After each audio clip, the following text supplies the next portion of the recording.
要节俭啊，赚钱很辛苦啊，所以呢不能乱花钱啊，一定要节俭啊，尽量少应酬啊，少跟朋友出去玩，这样开销呢会变大啊。那其实呢，这个是丧失了很多赚钱的机会啊，因为跟朋友的一些交流学习呢，那有一些重要资讯的交换，或者是呢从中建立更多的友谊啊。那对赚钱这件事情是很有帮助的哦，所以呢，这个从小呢，其实我有点叛逆，我就是不太相信这样，哪里有可能啊，省钱啊就能够变成有钱人吗？其实呢，我一直不相信，一直不相信啊。那所以说，你看从这个封面里面的标题，大概看得出，我要表达的意思啊，就是省钱呢，根本也不需要靠缩衣节食，没有必要的啦，没有必要啊。那重点是这样，怎么样让你的钱更有价值啊？那当然了，我们一直把注意力放在呢，怎么样投资赚更多的钱？那这当然是一种方式啊，这当然是。但是呢，是不是有另外一条路可以走呢？其实呢，我认为是有的啊。那我刚刚一再表达是不可能的。我觉得而且呢，你有发现有一些长辈啊，老人家，哎呀，这个呢一辈子啊。可能年轻的时候的确比较穷，但后来呢，有钱了之后呢，继续维持怎么样，很节俭、很节约的生活水准。所以说呢，他是没办法去过那种相对有一点生活品质的生活啊，是没办法的。像我家里的长辈呢，这个吃馒头呢，一定是吃白馒头，其他的不要吃，就是任何一些所谓比较美味的或者一些美食，根本就不享受。没有，生活上没有任何享受，享受就是抽烟，对，就是抽烟。那基本上好像除了抽烟，也没有太多的一个兴趣跟爱好。哎呀，这个呢，实在人生应该可以过得更精彩，对不对？你会不会同意？你的人生应该可以过得更精彩？那自从我学了这个什么是拿铁理论，哎呀，什么拿铁因子，我也是很反感的。叫我不喝咖啡，门都没有。这个咖啡必须得喝，有没有钱呢不重要，咖啡必须得喝，怎么可以没有咖啡呢？这个是生活中的一个小确幸啊。那我就不认为说呢，这个生活上一点点小确幸，一点点幸福的感觉，如果都做不到，那你财务自由到底要干嘛？还有什么好期待的呢？没有什么意思啊，人生都没什么意义了，感觉上是这样。好，那重点呢是怎么样能够把1块钱呢当做2块钱来用？如果这样就很好啊，是不是？花更少的钱呢，能够得到更大的满足。所以说我提出这个主张呢，是很精明的去消费啊，消费还是要的，但是是很 smart， 非常的精明。好，那到底怎么做呢？第一呢，你要充分了解自己真正的需求。我们呢可以骗别人，但是不要骗自己，好不好？自己到底是想要还是需要，还是说呢纯粹只是一个面子的问题，根本不是你心里头真正想追求的。你一定要充分的了解自己，这个很重要啊。然后呢，你这个制定好了你的这个大的方针之后呢，其实有一些细节要注意，就要尽可能的计划性的消费啊，计划性的消费。而不要随意啊，不要随意或者随机的消费，这一点很重要。后面我会举一些更具体的案例，做更长远的一些规划，这个都是非常重要。这样子你才能够呢，让你的1块钱呢变成2块钱来用它啊，而且呢没有什么风险。好，第一个呢就是说，如果说呢你不管买各种的服务或者各种的产品啊，你的消费其实如果频率不高的话呢，有时候我们要用一些东西的话，那能不能用租借的方式来代替购买？可不可以？如果可以，就尽可能用租借的方式啊。比如说举例来讲，对我来说呢，比如说买车，就没必要。以前呢，在那个内地的各大城市出差或者居住，我都觉得没有必要啊，因为我住的地方，这个地铁啊或者公交车或者滴滴啊都很方便嘛，没必要自己买车。然后呢，有时候这个出差呢又蛮多的，出差的时候，天哪！你从成都坐这个到北京，难道你是开车过去吗？这样也太辛苦了。当然是搭飞机嘛，对不对？飞机或者是高铁，长距离的就这样，短距离的要么就是有这个地铁，要么就是有滴滴，这很方便嘛。需要买车吗？真的没有必要啊，真的没有必要。好，所以说呢，我们用租借的方式呢代替购买，如果频率不高的话。另外来讲呢，如果说呢，的确，的确这个就是一个社交的虚荣，就是一个面子工程，也没关系。我们心里头很清楚，我做这个消费就是做面子，给别人看，给爸爸妈妈看啊，看到我混得很好，给朋友看，我混得很不错，等等。如果说你有这种想法，那你要确认你做这件事情就是面子工程。所以说呢，你会有一个更聪明的一种消费方式来完成、来满足你的社交虚荣，这样就行了嘛。你要的就是面子嘛，你要的不是真正的那个 iPhone， 或者真正的什么样的一个车子、房子，或者这个更贵的某些东西，或者游艇啊什么的，不是，你要的是那种虚荣的满足，那就 OK 嘛。也许呢，另外一种方式呢会更合适，对吧？好，那另外来讲，如果说是生活上的刚需，什么呢？比如说，垃圾袋啊、卫生纸啊，什么东西的啊，就这个家里面的这个沐浴乳啊、洗发精啊，这些东西呢是刚需，一定要的。那如果可以的话呢，尽可能大包装，而且批量的买进啊，把未来半年、1年的这个需要的生活日用品一次把它买足了。对不对？那尤其趁特价的时候呢，批量把它买进。当然了，你要注意到某些东西呢是有这个使用期限的，留意一下就行了。那尽可能大包装的批量买进，那会比较便宜，因为本来就要用嘛，一定要用东西啊，生活上要用的啊，那你就一次买嘛，这样就可以比较便宜的买到，是不是？那另外呢，如果说呢有一些东西呢是有一个生鲜的保鲜期或者保质期的话，那你去留意哦。有一些呢，那个叫做什么？叫做即期品或者临期吧，就是很快哈，就是快要到期了，快要过期的那种。他们拿出来卖，结果呢怎么样？很多都会折价，比较便宜的可以买到。那因为其实你买来之后呢，该用的用，该吃的吃嘛。如果说你使用的速度很快，很快就把它用掉，把它吃掉，那也 OK 啊。有什么关系？你就是专门的去打听一下到哪些地方去买这样的产品，就是它的这个保存期限剩的不多的这种呢，往往呢商家呢为了避免呢真的过期了哦，然后呢它会低价促销，那你就可以比较便宜的去买到。好，那另外反过来，你如果说呢去买了一些东西，你也要注意，尤其是食物吃进肚子里面的东西，特别注意到不要放到坏掉。不要放到坏掉。坦白讲，我家里面就很多，这种就是放了好久，放了哇天哪，怎么会哪一天从冰箱的某个角落拿出来？哎呀，一看天哪，过期半年1年了，好可怕，对不对？还敢吃吗？真的不敢吃，是不是？这都会形成浪费，很不好的哦，一定要去留意这件事情哦。好，那再来呢？如果说呢你自己有需求，但是这个需求量不大。但是这个是很多人都需要的，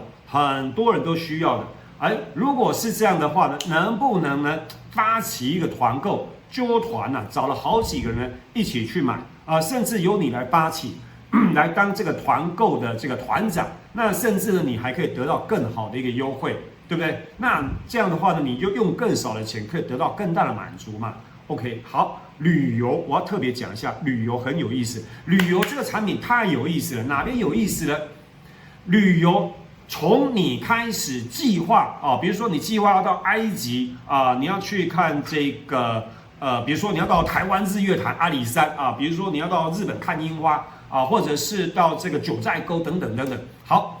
无论如何，其实你没有发现，旅游这个产品很特殊。从你有那个想法，从你有那个计划之后呢，你已经开始享受旅游这件事情。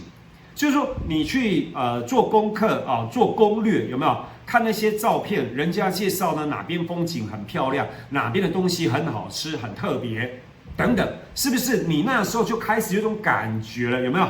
精神上已经开始享受这种旅游的体验，这个很好啊，对不对？所以呢，尽早的去计划，比如说你现在也许呢这个国庆节嘛，对不对？你就可以计划下一个长假，比如说旧历年，你就可以尽早的去规划它。然后呢，你在规划的时候，其实自己的这种精神呢是很愉悦、很舒服的。想到说，哎呀，这个旧历年的时候去哪边玩就很开心，对不对？做各种的攻略啊。那如果是这样的话呢，各种门票、各种什么，当然你要买那个不要随便倒掉，到时候你就求偿无门那种啊，要找有信誉的去买早鸟票。那这样的话呢，你的消费呢都会比较便宜、比较低，对不对？这是一种方法。好。另外，我后来发现呢，如果可以的话，去学习简单的烹饪啊。当然啦，大家也许在疫情期间呢，被逼出来，包括我们 Hanson 老师也被逼了去学了烹饪，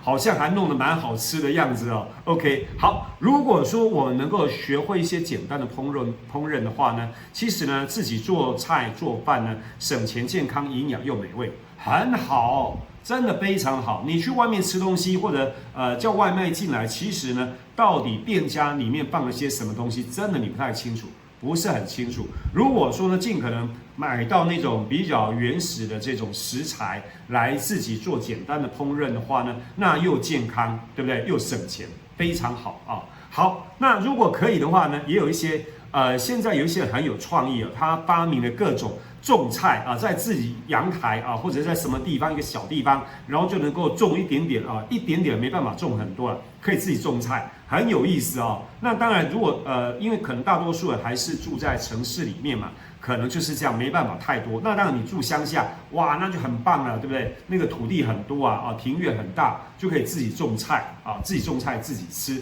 然后甚至还可以发电，对不对？去把太阳能板把它装上去，自己发电给自己，哎呀，自己使用。哎，那有的地方还可以卖哦，有的地方你还可以卖给当地的电力公司哦，哎，这个就很有意思，还可以赚钱，对不对？还可以赚钱。OK， 好，那另外来讲呢，善用一些公共资源啊，如果说呢你蛮喜欢看书的话呢，可以考虑呢图书馆啊，公共的资源。对，那这个呢也不需要你花钱啊，这个是很 OK 的嘛。甚至呢有一些社会资源啊，社会福利啦，应该说福利。比如说像台湾这边的话呢，每个城市呢，它都有金额高低不一的一个租房子的话拿补贴，好，租房子给补贴。然后呢，这个自己买房子的话呢，购房的这个贷款的补助。啊，这个都是政府给的，很好，都有啊，或者是某些税务的优惠，但是呢，这些东西呢，有时候呢，政府呢给了一些政策，但是你没有去申请，哎，那就没有，你必须自己去申请啊，所以不要懒惰，一定要去关注这样的一个社会福利，这样的公共资源，你自己要去关注啊，关注它，那你才会得到这个使用的机会。另外呢，家里面呢，如果说呢有一堆东西呢，就你说它是垃圾嘛？也许不是垃圾，但是呢，你真的用不到啊！未来20年之内，你也许应该这辈子可能都用不到的东西，那能不能拿出去跟别人交换呢？啊，比如说有小孩的，结果小孩慢慢长大了，对不对？那小时候给他买的玩具，他现在10几岁，那他也不会再玩那个东西啦啊。那如果说他不是那么念旧的话，那考虑去不管送出去也好，或者去交换回来一些东西也行，对不对？拿你用不到的东西呢，去交换你所需要的东西，资源交换，那这也是一个方式哦。另外，当然有一些商家的一些优惠啊，可以去留意一下，尽可能固定在某些消费平台去做消费啊。累积你的各种的消费的点数，那换取更多的一个优惠，这个很重要啊。这个无关乎你有钱没钱啊，我相信大家都应该知道，巴菲特巴爷爷，天哪，他吃麦当劳他也会拿优惠券，你知道吗？他都那么有钱了，他吃麦当劳他还拿优惠券呢，还拿优惠券去吃麦当劳 ，OK， 也行，好。另外呢，尽可能呢跟家里的人或者一些朋友呢维持一个良好的关系啦。那如果说呢能够跟亲友同住的话呢，也可以降低你的开销了啊。那比如说呢，我们这边有一个台北人来参加现金的游戏的朋友，对呀，他就是当然他有些挣扎，因为跟妈妈的感情不是太好，然后妈妈呢就喜欢给他碎碎念，念得他很烦，对。但是他如果能够吞得下那一口气的话，他一个月可以省下2万块台币的租金支出。